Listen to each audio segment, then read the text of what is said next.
Baik, kita di segmen terakhir dalam perbincangan kita dalam program Smart Business Coaching ya, kita masih belajar tentang harapan para pebisnis di tengah pandemi dan bagaimana metodologi coaching ini dapat membantu ya coach ya. Membantu ini bergantung lagi kepada orang yang kita coaching ya coach ya, benar ya? Yeah, exactly. Kalau misalnya seperti yang sampaikan tadi, kalau nggak di frekuensi yang sama, capek juga coaching ya coach ya? Iya. Lelah jadinya. Oke. Iya. Bagi si coach, coachingnya juga lelah kali coach, nggak dikerjakan. Kan di awal dia bayar. Oh iya. Oke. Baiklah, itu yang bikin nggak lelah ya. Kita di menit terakhir, coach, dan apa yang pengen coach tekankan di menit terakhir ini, silakan. Iya. Tapi poinnya tadi kan profesionalisme ya. Jadi ketika kita siap dengan identitas coaches dan kita punya visi, purpose of life yang jelas gitu kan. Nah maka itu menjadi passion kita, gitu kan. Nah apalagi administrasi di awal udah beres ya, oke, kita harus tetap bisa membantu. Yang capek adalah si coach kalau dia nggak coachable. Ini kan konflik. Kenapa? Di awal maunya tumbuh, ya kan?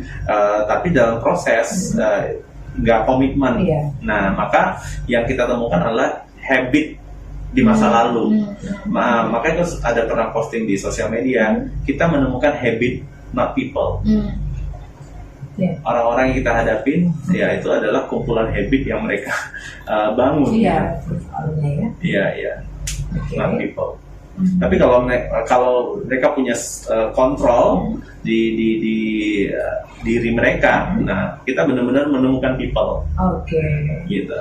Ini habit tadi coach. Tadi kita sempat di waktu break coach sampaikan di habit ini kan mungkin komitmen, konsistensi ya.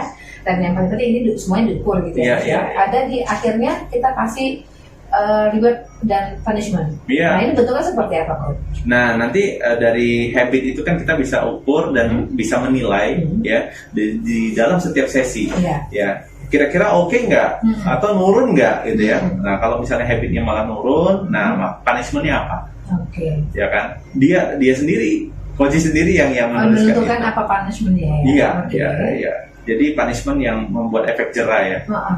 Kemudian kalau berhasil, reward apa nih? Jadi kita harus memberikan reward kecil untuk diri kita atas keberhasilan aktivitas atau habit yang positif untuk mencapai goals.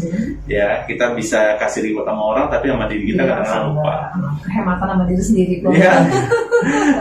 Tapi yang wajar kadang-kadang kalau misalnya terlalu, kita kasih reward dari diri kita nih, beli barang-barang yang kadang-kadang nggak oke, nggak worth it juga gitu kan. Nah mending ya kasih reward yang kecil tapi itu ngefek. Karena memang kita mau lihat ini pertumbuhan ya, bukan kepemilikan.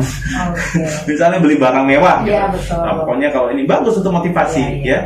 Nah, tapi kalau ukurannya barang, jadi kalau kesuksesan diukur dengan barang, ini yang kita belum selesai. Tapi malah sebaliknya dia diukur karena progresnya, habitnya ya. Habit itu berjalan oke. Makanya Mbak Ica tadi ada cerita ketemu dengan para pengusaha yang ternyata kesuksesan yang mereka pikir itu bukan bergantung kepada barang misalnya. Mereka low profile, mereka ini itu karena begitu. Mereka udah selesai sama diri mereka terkait barang tadi. Akhirnya bukan barang yang menjadi motivasi ya coach? Bukan simbol suksesan barang itu jadinya. Tapi progres yang setiap hari tumbuh minimal 1% setiap hari lebih baik.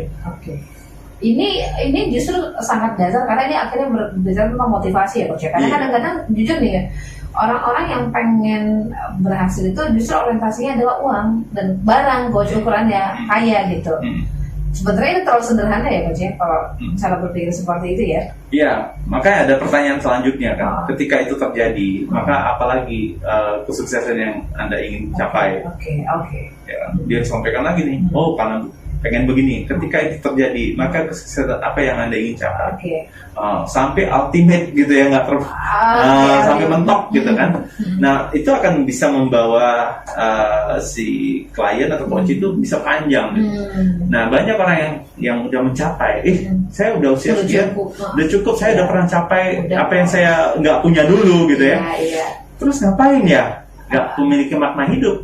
Oke. Hati-hati itu bisa lari, bisa istilahnya bisa ya udah saya belum Jalani saya aja. hidup nih ya kan, yang Iya. saya belum punya apa kematian ya mati bunuh diri misalnya. Itu enggak ya, ya itu cuma ini Iya. cuma cerita istilahnya. Nah tapi poinnya itu harus jangka panjang untuk bisa mempunyai visi. Ya seperti tadi kita pernah bahas ya di sesi pertama ya di awal. Nah korporasi kan mengembangkan dua teknologi yang sangat sekarang ini dibahas ya, tentang automation, otomatisasi ya, dan design thinking.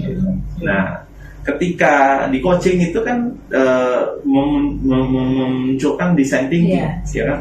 Nah, tadi dari pertanyaan-pertanyaan tadi, nah sehingga ternyata mindsetnya udah punya tuh, oh saya purpose saya ini gitu, saya identitasnya ini, udah clarity, udah clear gitu, ya udah, sehingga dia berjalan dan punya habit yang oke.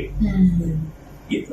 Dan ketika habit yang oke tadi dilakukan terus secara konsisten, maka dia akan dilihat orang dengan habitnya kan. Kalau melakukannya dengan cara profesional, orang akan lihat dia sebagai pebisnis yang profesional. It's work ya. Bekerja ya. Iya sih. Oke, Coach Ethan, kita sudah ada di menit terakhir nih kebersamaan kita.